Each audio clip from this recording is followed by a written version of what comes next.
Thank you, Sarah, for that introduction. We are so excited to be with you here today to share our Road to Growth programme and the impact that it's having on the lives of women entrepreneurs. During this short session, my colleague Elizabeth is going to provide you with an overview of the programme and its impact, and then we're going to show you a short video featuring some of the women who have participated. We're then going to leave some time at the end for a short Q&A, so please pop your questions in the chat box as we go. The team's on hand to answer them, and of course, Elizabeth and I are going to get through as many as we can at the end. So without further ado, it's my great pleasure to pass you over to Elizabeth. Thanks for that introduction, Hayley. So as a bit of background to Road to Growth, the program was first launched in 2015 in Nigeria. And since then, it's been rolled out across Mexico, Vietnam, Indonesia, Kenya, and Guyana, reaching over 3,000 women to date. Road to Growth has been designed to provide women entrepreneurs who have established businesses with the knowledge, the skills, attitudes, and confidence that they need to achieve business growth and long-term economic independence. Road to Growth has a particular focus on financial literacy and investment readiness, and through the program, participants develop their business growth plan, which is a key output that enables them to continue their business growth journey beyond the program. Road to Growth has been designed to be delivered in a blended learning format where possible, so that it's practical and interactive. And when I say blended learning, it means that we have our first week and our last week of the training is delivered in person, while the middle weeks are delivered online. And this in-person component really enables women to really enhance their networks and build their relationships with their peers on the program. Although Road to Growth was initially developed as a 6-week training program, in 2020, in response to COVID and the increasing digitization of businesses, we integrated a 7th week on digital marketing into the training. So with this additional track, the Road to Growth participants' journey is now centered around 7 core themes: connections, context, communications, capacity, capital, character, and confidence. So we think of those as our 7 C's. Although Road to Growth does have a core training methodology and approach, we use a combination of blended learning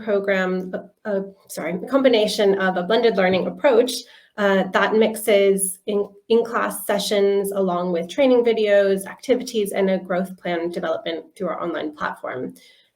So we have this set training methodology, but actually it's still very adaptable and can be tweaked depending on the context and the needs of the women that we're training. So to give you an example, during COVID, we actually brought Road to Growth fully online, and we used platforms like Zoom to run what would have been the face-to-face training component. So we brought it fully online, but it was actually still facilitated. And our delivery partners are really central to helping us to contextualize our training to ensure that it's really suited for the women who are going to be participating in the program, regardless of what country or what context it's being delivered in. And to give you an example of this, in 2020, before launching Road to Growth for the first time in Vietnam and Indonesia, we actually translated all of our training materials, the learning platform content for participants, as well as the training materials for our partners. And our partners also played a really key role in quality assuring the translation. So to support our rollout across the numerous geographies where we have Road to Growth, we have a comprehensive training guide that we provide our partners with. And we also run training of trainers sessions. Our training guide includes a training manual that outlines how to deliver the content on a week-by-week basis, as well as the learning objectives and anticipated outcomes for each component of the course to guide the trainers. We also provide our partners and trainers on much more operational aspects of the training, such as how to recruit participants, selection criteria, how to managing participant engagement in the course through the learning management system that has been designed specifically for Road to Growth. So to help you get a better sense of what a woman entrepreneur's journey might look like on Road to Growth, I'm going to walk you through a typical journey of a participant, and for the purposes of this, we'll call her Emma. So Emma had been running a successful business, a retail business actually, over 3 years, but wasn't sure really where to go next. She wanted to do a training on how to prepare to secure investment to help her grow her business.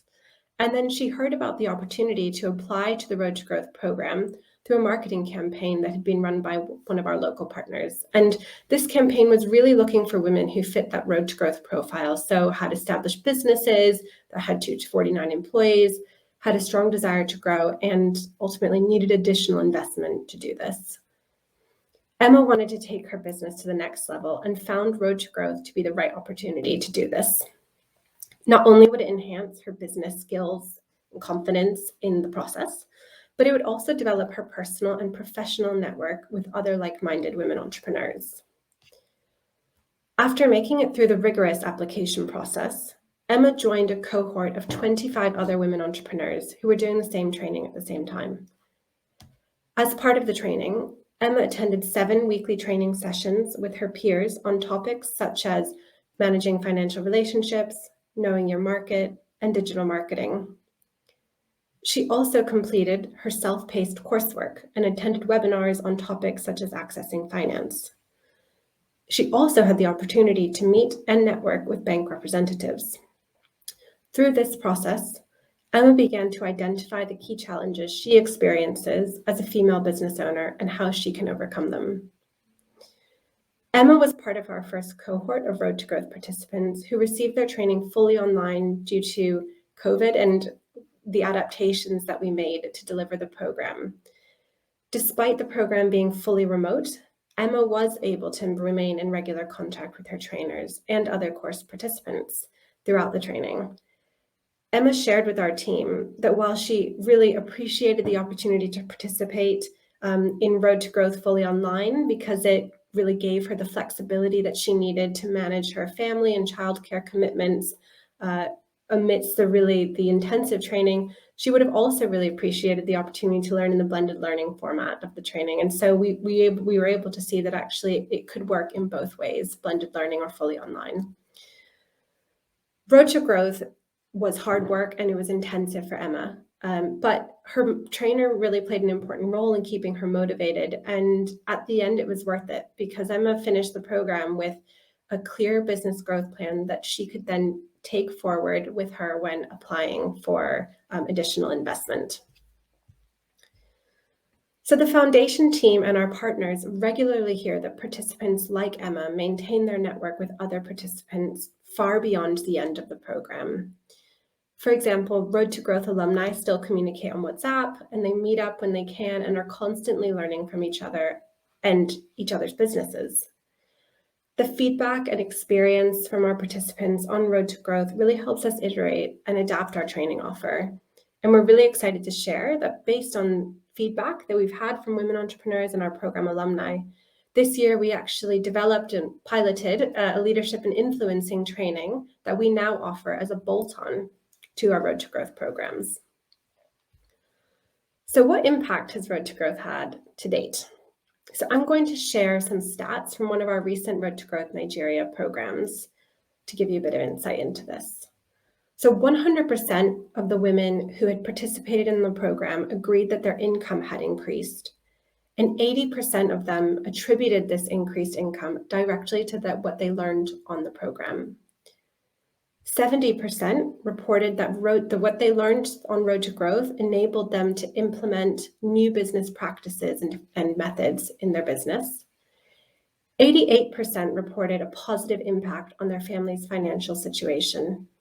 And 57% said that they used their skills and knowledge that they learned through Road to Growth to benefit other women entrepreneurs. And so these stats really show us that Road to Growth not only benefits the women entrepreneurs who participate directly in the training, but also their families and their communities more widely. But we can't achieve this impact alone without our partners. Our partners play a really central role in working side by side with us to reach women entrepreneurs such as Emma. We can't operate alone, and partnerships are an essential component to ensuring the sustainability of our programs. So for example, the ExxonMobil Foundation's partnership with us has not only enabled us to design and develop Road to Growth, but also to bring it to new countries. As part of our Road to Growth delivery, we also work side by side with our local partners who have been selected for their proven track record in working with women entrepreneurs, their deep understanding of the women's economic empowerment ecosystem, and their nuanced understanding of local contexts to design adaptations to our delivery approach. So we're now going to show a short video that will bring all of this to life. And this video features women entrepreneurs who have participated in a recent program in Nigeria that combined both Road to Growth and Her Venture, which is the foundation's micro-learning app that provides training on key business skills for early stage businesses. And we're actually doing another session on Her Venture next week in day 3. So please also dial in and join us then. But we'll be sharing the video now, and then Haley and I will be back afterwards for a short Q&A.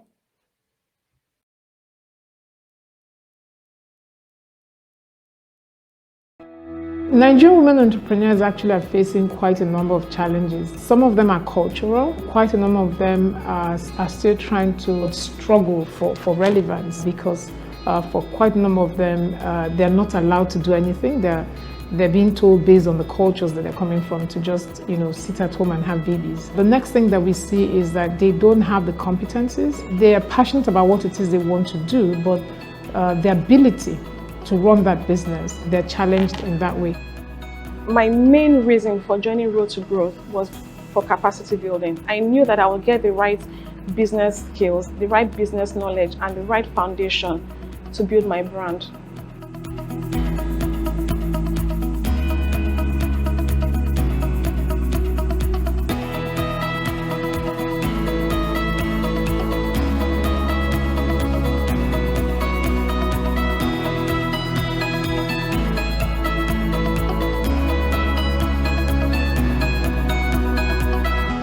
The best thing that has happened to me through the Road to Growth program has been clarity, having a clear-cut path to growth. And one other thing I really learned that has helped me since then has been able to apply for loans. Being able to search for loans that actually suits my business, and finding a bank that actually helps my business grow.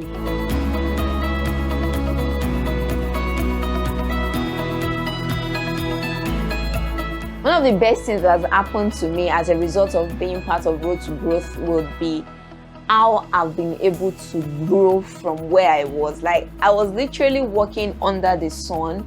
So the growth of my business have had tremendous impact on people around me. We know that slogan that says that when we train a woman, that we've trained the community. These women that we have trained, what we have seen them do is pay it forward. So a lot of them have gone back and are grooming other young entrepreneurs in the same sector. And then most importantly, their families are better for it. The children can go to better schools, and it's been amazing.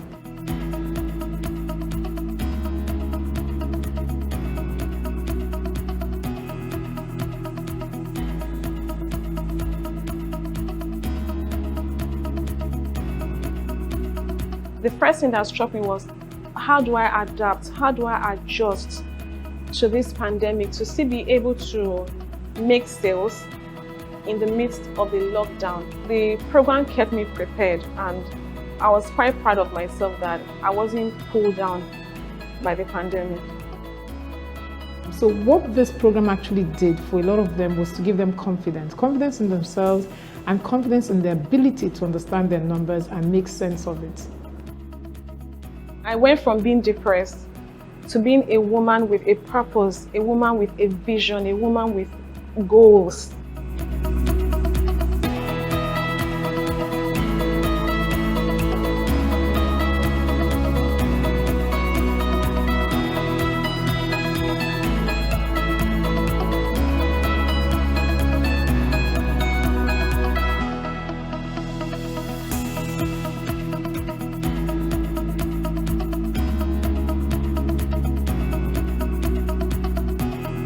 The moment you empower one woman, you are empowering our children, and you're also granting support financially, emotionally, and psychologically to all the people around her.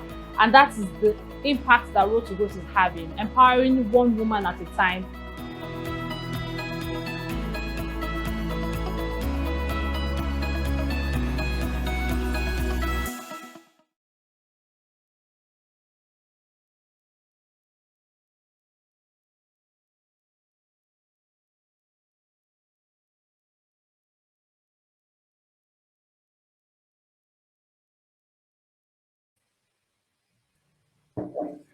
Welcome back, everyone, and thanks, Elizabeth, so much for that overview.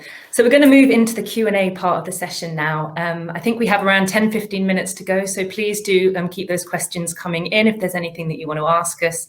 I can see someone's already posted some in, so we're going to get stuck straight in. Someone has asked how we measure the impact of Road to Growth on women entrepreneurs. I think this is a really important question and something that I know comes up an awful lot in all our conversations with prospective partners and donors. And so perhaps, Elizabeth, this is probably one for you. Yeah, sure.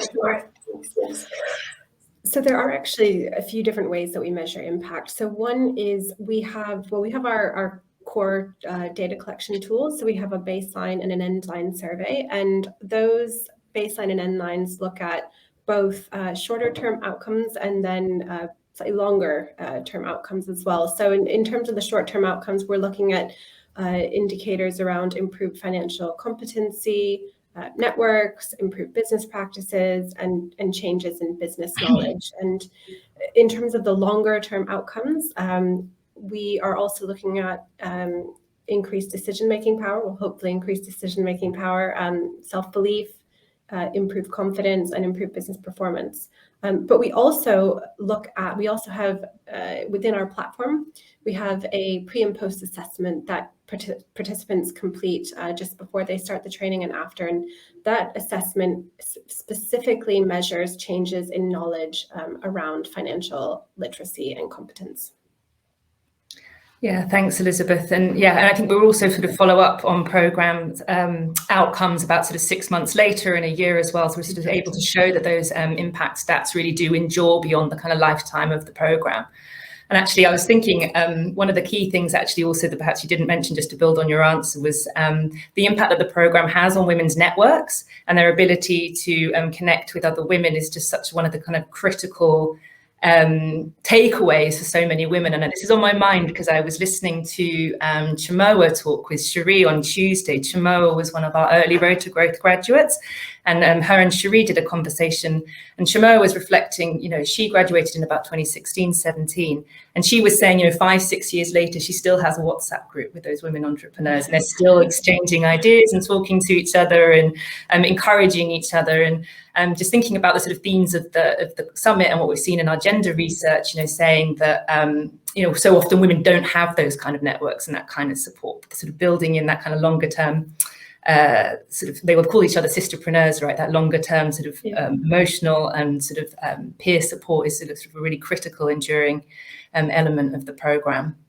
Yeah, absolutely. And actually, if I can just add on to that as well, in one of our recent Road to Growth Indonesia graduations, a participant's husband came to speak about sort of the overall sort of impact that he'd seen that the program has had on his wife. And he really actually also honed in on the networks and the sort of the newfound kind of confidence and excitement that his wife had from participating in the program, because she suddenly felt like she had all of these connections and real relationships with other women entrepreneurs just like her that she could really sort of brainstorm with and connect with beyond the program.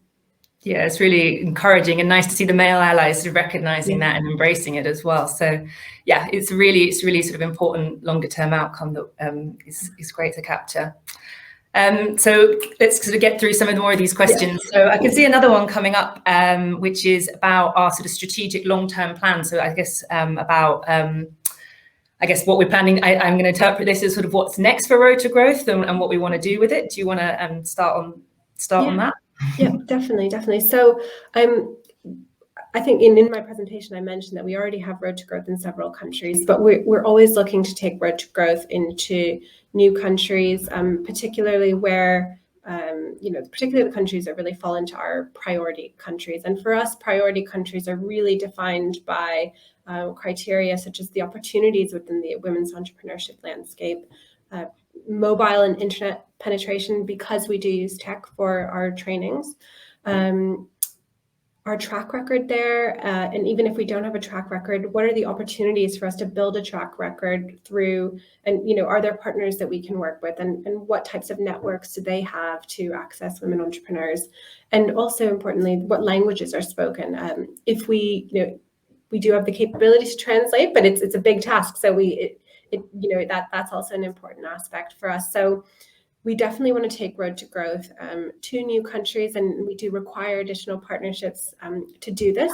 So there's sort of that piece, but then also we are looking at more bolt-ons for Road to Growth. So as I mentioned, this year we've piloted soft skills training around leadership and influencing that's being offered as a bolt-on to Road to Growth. And we actually currently in the process of developing an access to finance bolt-on. And this access to finance bolt-on will really be designed to take that, through Road to Growth, women develop their business growth plan.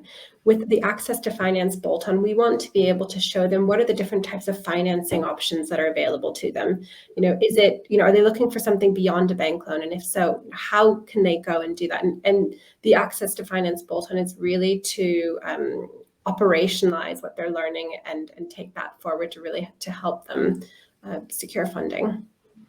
Yeah, no, it's really exciting. Yes. So in a nutshell, it's continual sort of enhancements of programs, and then also kind of looking to kind of continue to scale that impact and that reach for the program. And just to sort of build on that response as well, that we're also looking at kind of models for scale, aren't we? And as well as we've kind of been testing out in Indonesia and Vietnam through our USAID and Qualcomm Wireless Reach project. During COVID, in response to sort of having to change our ways of working during the pandemic, we've actually been experimenting with new ways to sort of potentially scale that program across countries by sort of developing a bit of a train the trainer model. So I think there's some exciting potential to really sort of develop the program over the next year, through strategic partnerships and with other organizations. We've got another question in here which says, how do you adapt the program model for different contexts? So we've mentioned that we're running the program in quite a few different countries already, and it has the potential to go into further countries. But I think, again, this is probably one for you, Elizabeth. How do we make sure that program is relevant? Yeah, sure. So we would typically kick off, particularly in a new country, actually, where we're taking Road to Growth, we would typically kick off with a market assessment. And that's really important to helping us understand what are the training, not only what are the training needs, but what are the training preferences? Are women open to blended learning? Are they open, would they prefer fully online? Do they prefer, fully in person? And those questions are really important because they really help determine, to what extent women are going to be engaged in your training. How are they going to be able to access your training? And those are important aspects for us to consider. But then also sort of moving away from, the more operational pieces, thinking about, okay, is our content relevant? Should we be adding something else? Do we need to position some of the case studies that are included in Road to Growth slightly differently? So all of these pieces really kind of we're informed by them, from them for the market assessment. And that plays an important role. But I think the other piece is also that we look at the recommended adaptations that come out of the market assessment in close collaboration with our partners. Our partners will be able to say, yes, this is most appropriate for that target, for the target audience that we're trying to support through Road to Growth. And so that's sort of how we go about it. And then in terms of the types of adaptations that we might make, so, we have the fully online or the blended learning component. We also have the various add-ons, and, some Road to Growth have the add-ons, some of them both bolt-ons, some of them don't. And it's very dependent on what the target audience for Road to Growth in a particular country needs. And I think, just as an example, in our recent Road to Growth trainings in both Indonesia and Vietnam, we had been planning, and a part of the Road to Growth curriculum is to run workshops with financial institutions and specifically bank representatives. And the feedback from the women entrepreneurs in both countries was, we're not interested in that. We want to hear about alternative financing mechanisms, peer-to-peer lending, angel investors. And so we then added an extra workshop on alternative financing beyond bank loans. And so I think it's really important for the programs to also be responsive to women entrepreneurs' needs to ensure that they're also getting the most out of these trainings. Yeah, that's absolutely critical, isn't it? No, thanks for that. And I think we've got another question that's maybe you've sort of touched on some of this already in your sort of previous answer. Perhaps you can sort of draw out a little bit further, is how we're working with local partner organisations. Yeah, definitely. We really work with partners, from the very beginning, designing programs together where possible to right through to delivery. And I think this is really bringing our partners with us along for the full journey is really, really important for us. And we do have some partners that we work with already in some of our existing countries. But if we were to be moving into a new country, we would have an open recruitment call. That's sort of promoted through our website and our other networks to really look to identify a partner. And we often look for partners that have similar experience to us, training women entrepreneurs, often experience with tech, an extensive network with women entrepreneurs in country. And so that's for us, that those are all sort of key skill sets. But then sort of throughout the program delivery as well, we spend a lot of time really making sure that we proactively create the space for everybody to just take a step back and learn and really reflect and think, okay, what's gone well, what's gone less well? Can we make adaptations for, let's say, the next training cohort, so that we're really managing our programs in an adaptive way, so that we're delivering a program that's as relevant and as impactful as we can. Yeah, no, that's really helpful sort of response. Thanks, Elizabeth. And I think someone else has been asking how we recruit and select WEs for the women. Sorry, I'm using shorthand. Women entrepreneurs for the program. Sure. So I touched on it a little bit in my earlier presentation, but often because our partners are the ones who have the best connections with women entrepreneurs, our marketing campaigns to recruit women onto Road to Growth is typically led by our local partner. And they will, they'll not only sort of leverage it through their own immediate network, but often they'll send out the opportunities to the networks of other women's business associations, other networks with a large number of women entrepreneurs.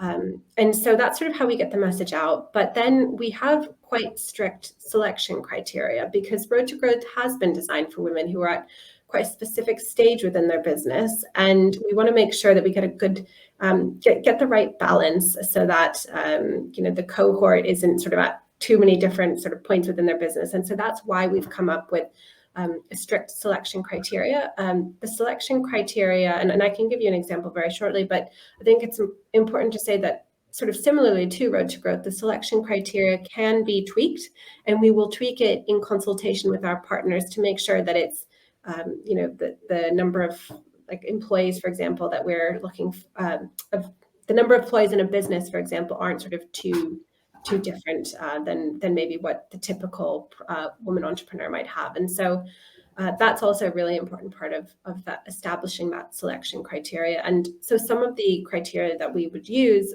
for example, this one is actually from Nigeria, might be having 3 to 49 staff, having an annual turnover of about $21,000 to about $65,000, having a business that's generated profit for at least 2 years, and really have a desire to grow their business by accessing additional finance.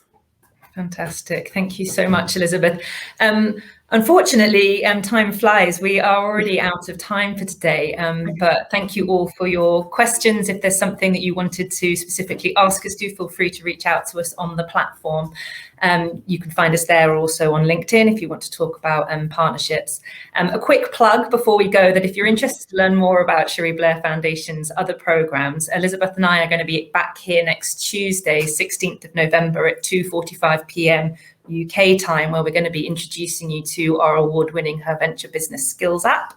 But for now, have a great rest of Summit. There's just going to be a shortened 5-minute power networking session between now and the next session, but please do stay tuned, because our brilliant friends at the UN Global Compact are going to be doing a masterclass session for small businesses on how small and medium-sized businesses can contribute to the Sustainable Development Goals. So I don't think that's one to be missed. But for now, we really appreciate your time, and have a great conference.